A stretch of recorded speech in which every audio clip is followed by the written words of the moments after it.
Good afternoon, everyone.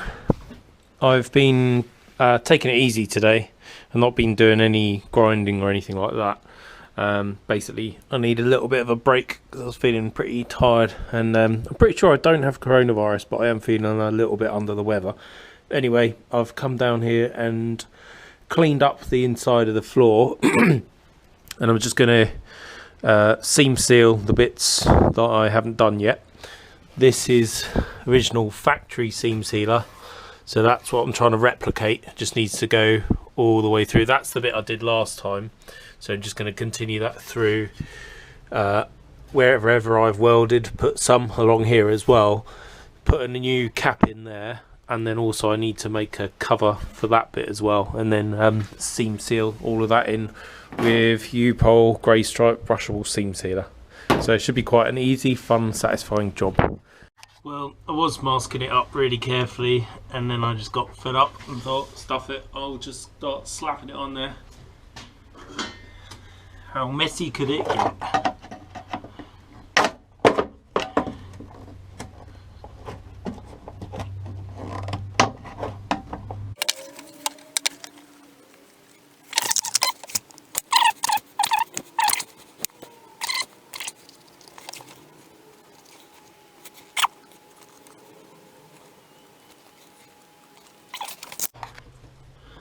New brush obtained.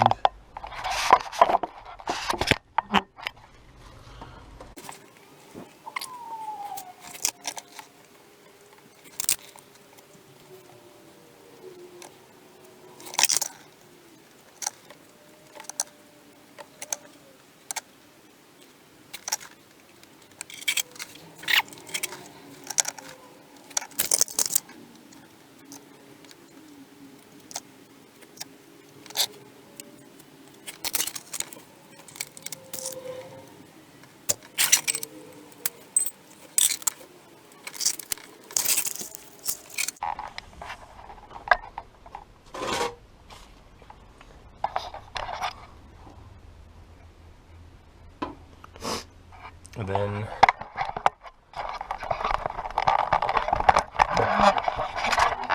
same as I did last time, I've got one of these new old stock floor bungs. It is basically a paint pot lid, but it has the bituminous, like, I don't know, sealer that was originally put in with factory. But I'm going to use this stuff to hold them in.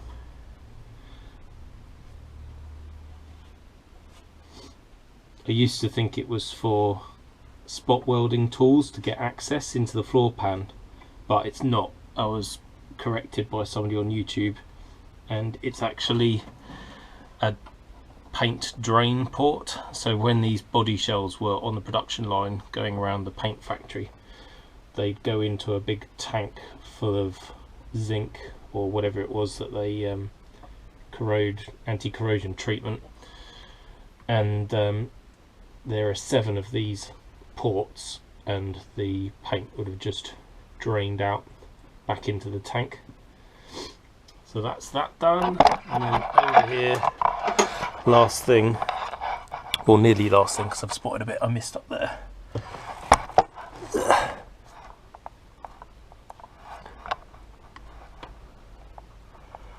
Okay, last thing is this little cover for here. Again, it's just made out of a piece of sheet steel that I've cut into a circle. The original one is like a penny washer, which has 4 little tangs that get hammered over from underside, but I don't have any of those. I don't think they're available, and you're not going to get one out of a car that wasn't already similarly rusty.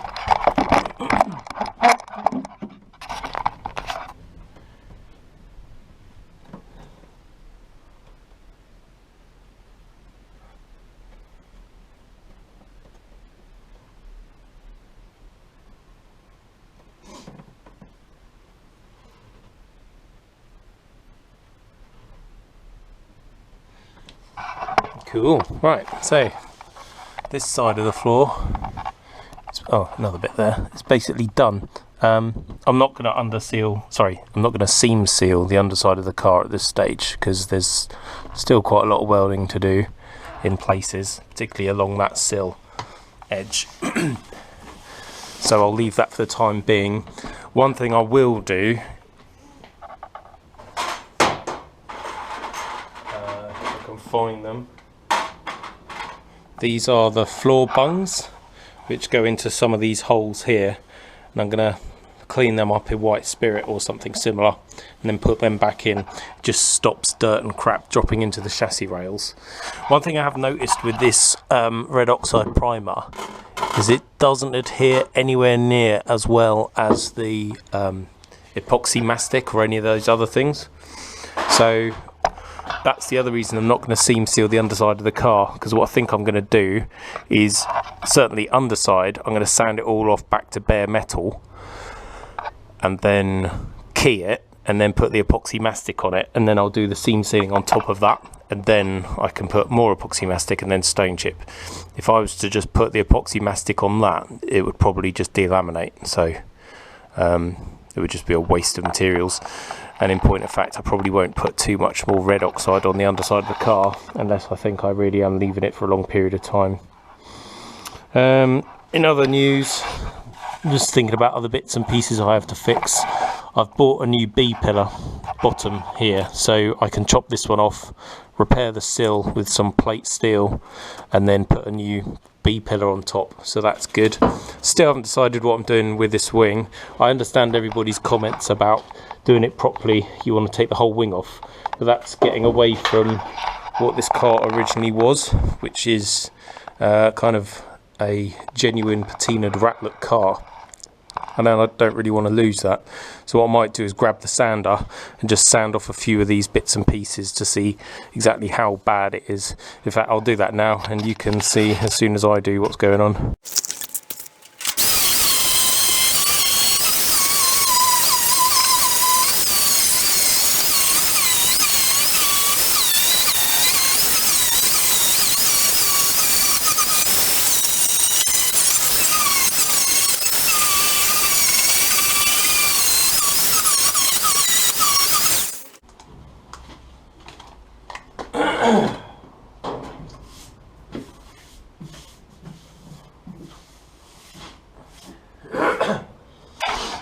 Well, it's kind of what I was expecting really.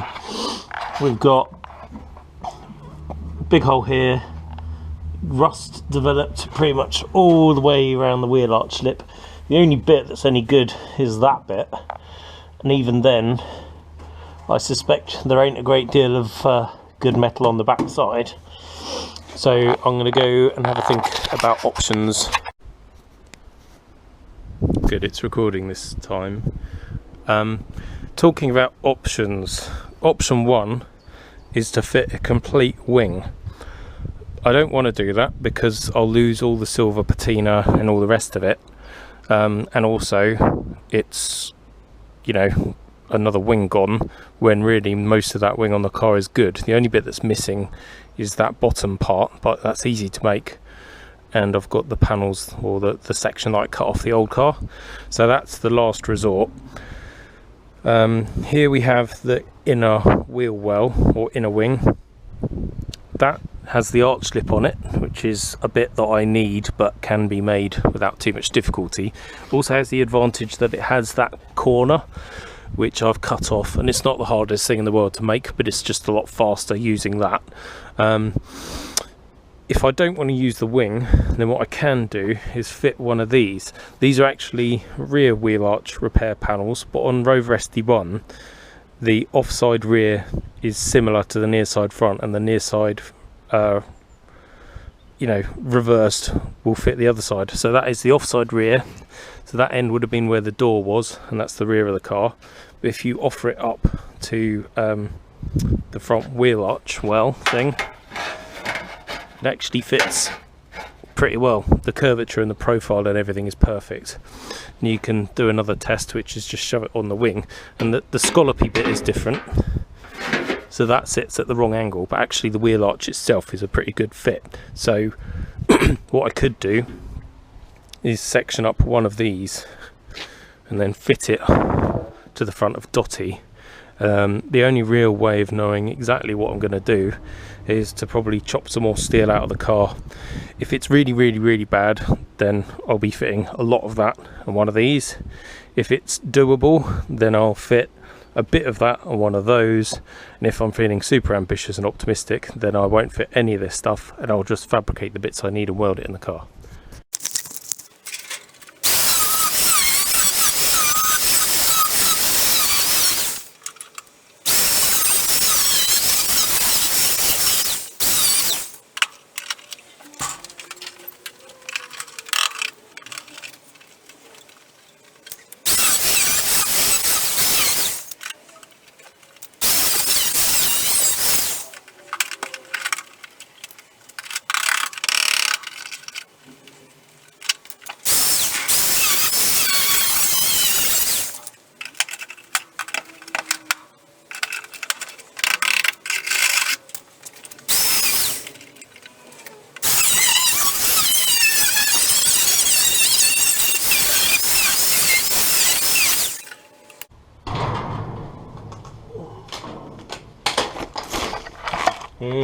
As you can see, I started off making little incisions and then thought, meh, fuck it, hack it off. Because if I'm to repair that bit, obviously I need access. What I don't want to do at this stage is lose a reference measurement to this wheel arch lip, so I deliberately haven't hacked that off as well, because it's quite easy if you're just replacing a lip to get that in the wrong place. So what I'm going to do is, before I chop any more off, get a ruler and draw measurements from here to some arbitrary point up here, so that when I come to refit my new wheel arch inner, I know where it's going. I will now just carry on around there and get all of this off, because, you know, in for a penny and all the rest of it. This is really well corroded, actually. I think what somebody had done is, well, basically you could see there was probably, I don't know, 2 or 3 mil worth of filler on top of it, so I think it had rotted. Down here you can see it. Then they'd slapped it full of filler and called it a day, whereas that's not really very helpful, particularly as inside they didn't put anything, so there's no like cavity wax on top of it that they, you know, they could have shot in, which would have been helpful. Never mind. So yes, I shall now continue the chopping.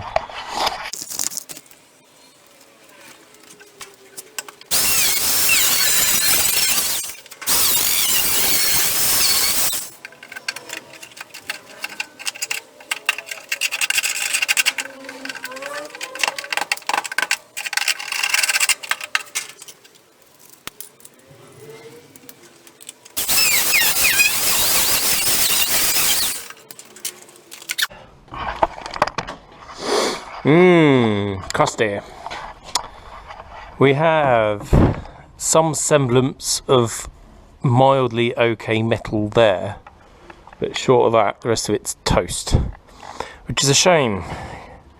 There's even filler in there, which is annoying, because from my first examinations of this car, I knew it was a problem area, but I thought maybe it was salvageable. I was wrong. Yeah, I'm gonna go get my pen, because it's so easy when you're in the mood for chopping to just continue chopping, which leads to big missing chunks of metal and no idea where it should go. There you can see I'm just flicking off the old filler and that. There's some, all of this here, these are hammer marks. That should be smooth, so somebody's twatted the hell out of it from underneath at some point for some reason, God knows why.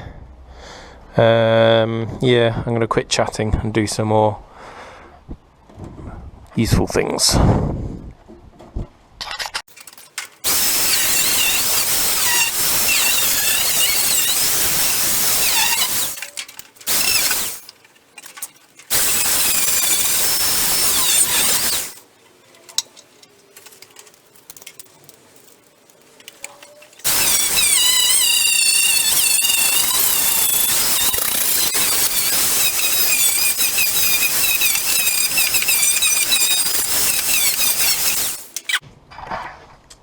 Miracle of miracles, we are starting to get back to decent steel. All of this is really good. I might need to chop a bit higher up there, but actually you could probably get away with that. In here I might need to chop a bit more. Here there is still some like wax oil stuff, and down in there that's good metal under that, it's just come off of it. This bit not so good. We've got a bit more rust here, so I might have to chop a bit more out than I wanted to. This corner I just chopped off where the wheel well met the sill. That I want to knock back on when I've finished it. Let's go and have a look at that repair panel again. Well, I say repair panel. Wheel arch lip. So I could chop all of that out of there if I wanted to. Yeah, I'm still going to do some more thinking on this. Forgot to turn the camera on, but basically chopped even more metal off until I'm happy that apart from that bit there where there's a tiny bit more surface, there's basically no rust left. I have made the decision I will be chopping up that inner wheel well area so that I've got a nice new wheel arch lip all the way around, and then I'm going to chop up one of those rear wheel arch donor panels and use that to form the new wheel arch lip. But I won't be doing any more of that today because I'm knackered. So I'm going to take one last look back in here to remind myself of how much progress I've made already. Because this car was a bit of a state to start with. I'm not saying it's done now, but we're a lot further along the road. So yeah, all good progress. I'm not on the car tomorrow. I've actually got work to do, even though I'm supposed to be on holiday. But clients need stuff done, annoyingly. So yeah, I'll be back in here probably Friday maybe.